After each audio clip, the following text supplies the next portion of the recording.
नमस्कार विद्यार्थी मित्रों, मैं आर.आई. चौहान कक्षा 10 गणित के पीरियड में आपका हार्दिक स्वागत करता हूं।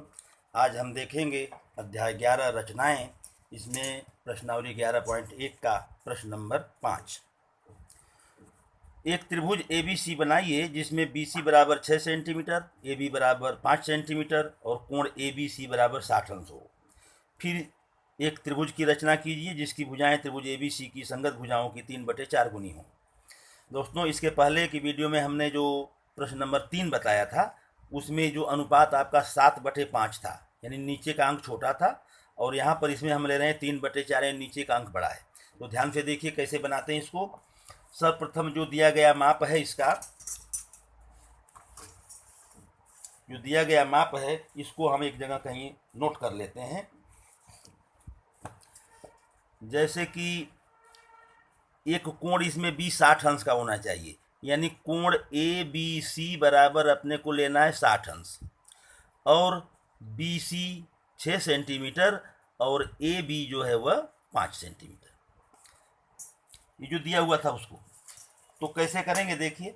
सबसे पहले स्केल की सहायता से आप ये जो नीचे जो BC 6 सेंटीमीटर है ये आधार खींचिए। 6 सेंटीमीटर ये माप करके, यह 6 सेंटीमीटर ये माप करके BC रेखाखंड खींचा।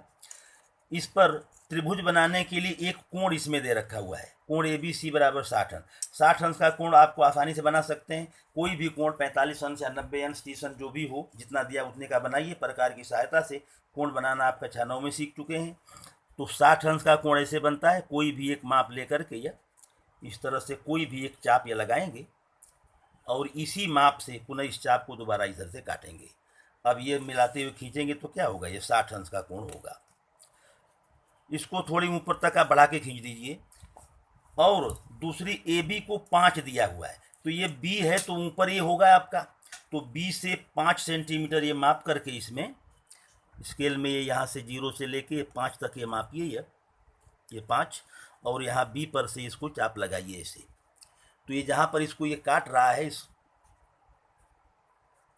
B पर से खींची हुई किरण को जहाँ काट रहा है वहाँ नाम रख दीजिए A, और A से C को मिला दीजिए। तो त्रिभुज आपका ABC बन गया। अब इसके समरूप जो दूसरा त्रिभुज बनाना था तो उसके लिए सीधे जैसे हमने प्रश्न नंबर 3 में बताया था, इस त्रिभुज के विरुद्ध अर्थतल में ऊपर की तरफ हमने त्रिभुज बनाया है, तो अब किधर रहेगा, नीचे की तरफ। कोई न्यून कोण बनाती हुई एक किरण B बिंदु में से खींच लेंगे। ध्यान रहे 90 अंश से कम होना चाहिए, समकोण या अधिक कोण नहीं, न्यून कोण बनाती हुई किरण खींचना है। तो B पर से कोई भी कोण बनाती हुई किरण खींच लिया। अब इसमें अनुपात जो दिया हुआ था, इसमें अनुपात दिया हुआ था 3/4। तो 3/4 में बड़ा अंक क्या है, 4। तो बड़ा अंक जो 4 है तो 4 भाग इस पर लेंगे। कोई भी एक छोटा सा माप ले करके, ये देखिए हमने छोटा सा ये भाग लिया। कोई भी एक छोटा सा माप लेकर के एक बार ये चाप लगाएंगे, फिर दूसरा यहाँ ये दूसरी बार, और फिर ये तीसरी बार, और फिर यह जो है चौथी बार। तो इनके नाम क्रमशः रख दिए B1, B2, B3 और B4। अब ध्यान दीजिए इसमें क्या है, बटे में कौन सा अंक है, नीचे क्या है, 4। तो नीचे जो बिंदु हो, जो अंक है, उस बिंदु को हम C से जोड़ते हैं। जैसे पिछले प्रश्न में था तो नीचे 5 था और ऊपर 7 था, 7/5 था उसमें, तो हम 5 वाले को जोड़े थे। इसमें 3/4 है तो नीचे 4 है, 4 वाले बिंदु को। तो B4, यानी B4 को हम C से सीधे ऐसे स्केल से मिला देंगे। मिला दिया या। अब इस B4 के से C को जो जोड़ा है, इसके समांतर रेखा कहाँ से खींचना पड़ेगा, ऊपर का क्या अंक है, 3 का मतलब B3 पर से।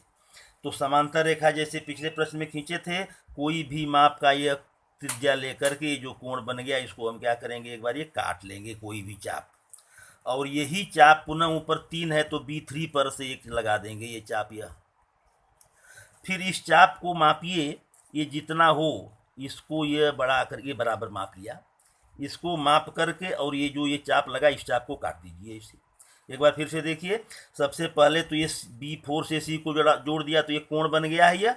इस कोण को कोई भी माप की त्रिज्या लेकर के काट लीजिए, और इसी माप से B3 पर से पुनः एक चाप लगा दीजिए। ठीक, फिर इस चाप को मापना है ऐसे ये करके, ये बराबर ये करके नाप लीजिए। जो ये माप हुआ इसी माप से पुनः इस पहले वाले चाप को अब काट दीजिए। ऐसे जहाँ ये कटा है इसको मिलाते हुए सीधे आगे बढ़ाएंगे तो ये BC में जाकर के मिलेगा, तो इसका नाम रख देंगे C'। यही काम ऊपर भी कर देना है दोस्तों। एक तो आपके पास ये BCA कोण बना ही है, इस कोण को किसी माप की त्रिज्या से काट लीजिए या कोई भी चाप लगा दीजिए और यही इसी माप का यानी यही चाप पुनः ये C' पर से आगे को लगा लीजिए। फिर इस चाप को मापिए, जैसे जितना ये माप लिया बराबर इसको बराबर माप करके जो पहला चाप है इसको आप काट दीजिए और इसको फिर यहाँ से C से जोड़ते हुए खींचेंगे आगे तो बिल्कुल CA के समांतर ही मिलेगा। जहाँ यहाँ पर मिलेगा इसका नाम रख देंगे A'। तो त्रिभुज बन गया A', B, C'। जैसे बनाए वैसे लिख दीजिए मुद्दे। सर्वप्रथम दिए गए माप का एक त्रिभुज ABC बनाएंगे, इसका माप कोण ABC 60 माप लिख दिया। BC बराबर 6, कोण ABC 60, AB बराबर 5। अब बिंदु B पर से न्यून कोण बनाते हुए किरण BX ABC के विरुद्ध तल में खींचेंगे। इस किरण BX पर समान दूरी पर B1, B2, B3 और B4 प्राप्त करेंगे।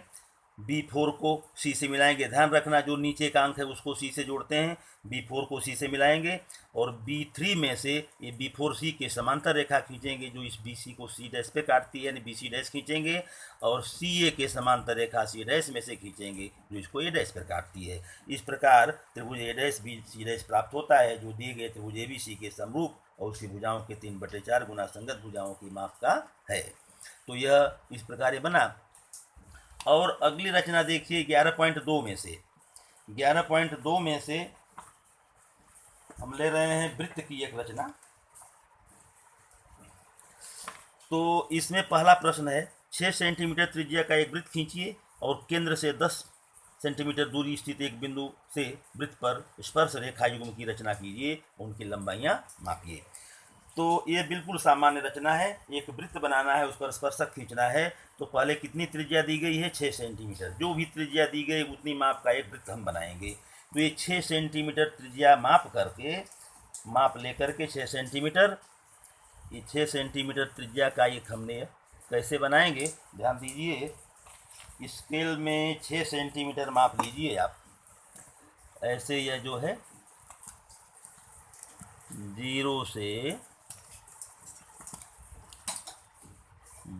से ये 6 तक आप ऐसे माप लीजिए।